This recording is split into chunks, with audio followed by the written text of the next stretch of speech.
নমস্কার বন্ধুরা, আবার চলে এলাম সেই কবিতার ঝুলি নিয়ে। আজকে আপনাদের সামনে যে কবিতাটি আমি উপস্থাপন করব, সেই কবিতার কিছু কথা আমি আপনাদের সামনে বলে নিতে চাই। বর্তমান সভ্য জগতে, এই সভ্য দেশে ব্যাঙের ছাতার মতো গজিয়ে উঠেছে হাজার হাজার বৃদ্ধাশ্রম।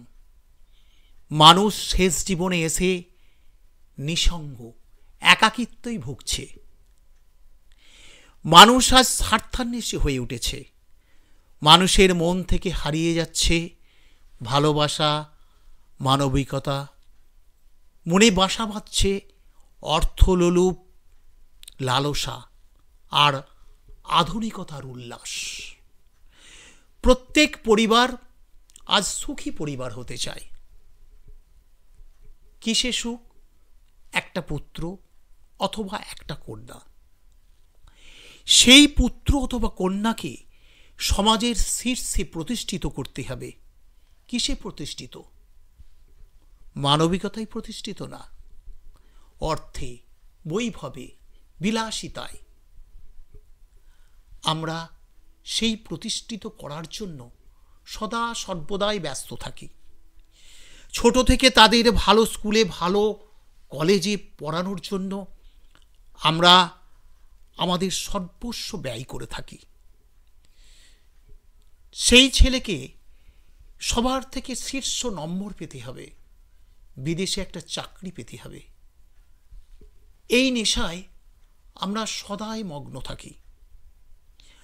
আমরা ভুলে যাই তাদের শৈশব জীবন, তাদের খেলাধুলার জীবন, তাদের ভালোবাসার জীবন, তাদের বন্ধু বান্ধবের জীবন।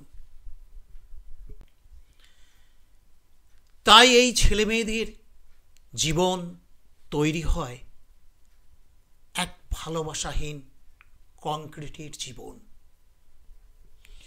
যে পিতা অক্লান্ত পরিশ্রমে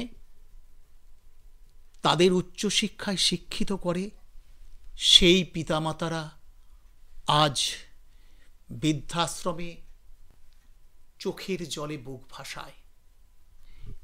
সেই ছেলে বৌমা, নাতির জন্মদিনে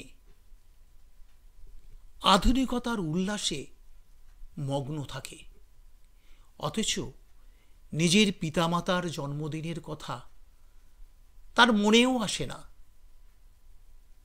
এই রকমই একটা হৃদয় বিদারক, বেদনাদায়ক, মানবতাহীন কবিতা কবির লেখনী থেকে সৃষ্টি হয়েছে।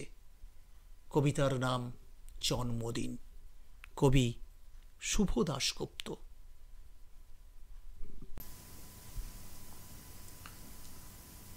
আজ পয়লা শ্রাবণ, খোকন আজ তোর জন্মদিন।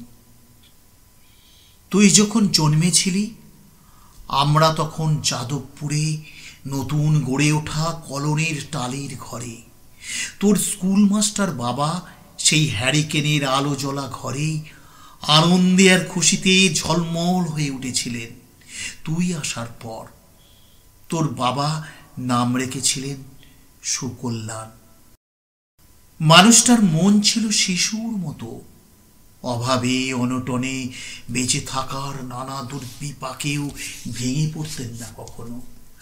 সকলের ভালো চাইতেন মন থেকে, বলতেন, দেখো একদিন এই দেশের মানুষ ঠিক খুঁজে পাবে মুক্তির পথ। শোষণ থেকে মুক্তি, দারিদ্র্য থেকে মুক্তি, অশিক্ষা থেকে মুক্তি। আজ পয়লা শ্রাবণ, খোকন আজ তোর জন্মদিন। ছোটবেলায় তোর মনে আছে আমাদের ভাঙা মেঝেতে বাক্স থেকে বার করা মেজমাসির হাতের তৈরি আসনটা পেতে দিতাম, সামনে রাখতাম ঠাকুরের আসরের প্রদীপখানা, তুই বসতিস বাবু হয়ে চুপটি করে। তোকে আমরা একে একে ধান দ্রব্য মাথায় দিয়ে আশীর্বাদ করতাম। বাবা বলতেন, বড় হও, মানুষ হও। তোর বাবার সেই বন্ধু ঘোষ কাকু, তিনি বলতেন বেঁচে বর্তে থাকো। তুই জিজ্ঞেস করতিস, মা মা, বর্তে থাকা মানে কি মা? আমি শুধু তোর মাথায় ধান দব্বই দিতাম, বলতাম না কিছুই। শুধু মনে মনে বলতাম, ঠাকুর আমার খোকনকে মস্ত বড় মানুষ করে তোলো। আমার খোকন যেন সত্যিই মানুষ হয়, ওর যেন কখনো কোনো বিপদ না হয় ঠাকুর। অভাবের সংসারে ওই একটা দিন, পয়লা শ্রাবণ, কষ্টের পয়সায় একটু বাড়তি দুধ নিতাম, পায়েস রান্না করে দিতাম তোকে। তুই খুব ভালোবাসতিস পায়েস খেতে। তোর বাবা বাস স্ট্যান্ডের দোকান থেকে নিয়ে আসতেন তোর প্রিয় মিষ্টি ছানার গজা। সামান্য স্কুল মাস্টারিতে কেইবার হতো, ঘরে বসে ছাত্র পড়িয়ে আসত কিছু। দাও দাও অভাবের আগুনে সে রসদ পড়তে সময় লাগতো না। তোর বাবার জামা সেলাই করতাম আর বারবার বলতাম, আসছে মাসে একটা জামা বানিয়ে নিও। উনি হেসে উঠে বলতেন, বাদ দাও তো, খোকন বড় হচ্ছে, ওর জন্য ভাবছি দুধ আনতে হবে আরো আজসের। দুধে শক্তি বাড়ে, বুদ্ধি বাড়ে। শক্তি আর বুদ্ধি না হলে তোমার খোকন মস্ত বড় মানুষ হয়ে উঠবে কি করে? ভাবছি আরো দুটো টিউশনি নেব। ছাত্র পড়িয়ে পড়িয়ে মানুষটা দিনের শেষে ক্লান্ত হয়ে যেতেন। বারান্দার ধার ঘেঁষে যখন রাতের অন্ধকারে জোনাকের ব্যস্ততা আর ঘরে তোর পড়া মুখস্থ করার এক টানা সুর আমাদের কলোনির ভাঙাচোরা বাড়িটাকে জীবন্ত করে রাখত, তখন বলতেন আমায়, খাওয়া দাওয়া একটু করো, তোমার শরীরটা বড় ভেঙে পড়েছে দিন দিন। শাড়িটাও তো দেখছি বেশ ছিঁড়েছে। কালই আমি ফেরার পথে একটা শাড়ি নিয়ে আসবো, এখন ধারেই আনবো। আমি বলতাম, ধুর, সামনে খোকনের উঁচু ক্লাস, কত বইপত্র কিনতে হবে, কত খরচ। উনি দীর্ঘশ্বাস ফেলে চুপ করে যেতেন। জোনাকিরা নিঃশব্দে অদৃশ্য আলোর আলপনা আঁকত উঠোনের আগাছার ছোপে। আবহাওয়া সঙ্গীতের মতো তুই ভেতরে ঘরে বসে পড়া মুখস্থ করতিস, ইতিহাস, ভূগোল, গ্রামার। ঈশ্বর আমাদের নিরাশ করেনি। তুই কত বড় হলি, সব পরীক্ষায় কত ভালো ফল হলো তোর। বাবা বললেন, আরো পড়ো, উচ্চ শিক্ষায় উচ্চ সম্মানের একমাত্র পথ। তুই আরো পড়লি, তারপর তোর চাকরি হলো কত বড় অফিসে। মনে আছে খোকন, প্রথম মাসের মাইনে হাতে পেয়েই তুই কত কি কিনে এনেছিলি? তখন তো আমরা উঠে এসেছি শ্যামবাজারে, 2 কামরার বেশ সাজানো গোছানো বড় ফ্ল্যাটে। সেই বাড়ি, সেই ঘর, সেই ব্যালকনি, কত স্মৃতি, কত ছবি। ওই বাড়িতেই তো আশ্বিনের এক ঝোড়ো বিকেলে, তোর মনে আছে খোকন, তোর বাবা যে দিনটাতে চলে গেলেন, মনে আছে? তুই বাবার বুকের উপর পড়ে যখন কাঁদছিলি হাপুস নয়নে, সত্য স্বামীহারা আমি সেদিন তোর সেই অসহায় মুখ দেখে আরো বেশি ভেঙে পড়েছিলাম। তোকে বুকে টেনে নিয়েছিলাম ছোটবেলার মতো, বলেছিলাম, কাঁদিস না খোকন, আমি তো আছি।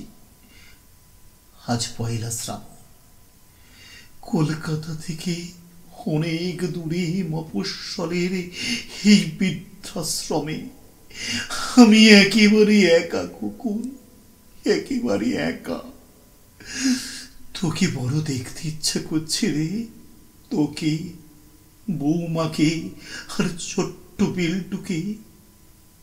তোরা এখন কত দূরে, সল্টলেকের মার্বেল বসানো ঝকঝকে বাড়িতে। আজ তোর জন্মদিনে নিশ্চয়ই খুব বড় পার্টি হচ্ছে, তাই না রে খোকন? লোকজন, হইচই, খাওয়া দাওয়া, খুব ভালো, খুব ভালো। খোকন, আজ পয়লা শ্রাবণ। আমার বড় মনে পড়ছে যাদবপুরের ভাঙা ঘরে রাত্রিরে তুই আমার পাশে শুয়ে মাঝে মধ্যে হঠাৎ খুব ভয় পেয়ে জড়িয়ে ধরতিস আমাকে।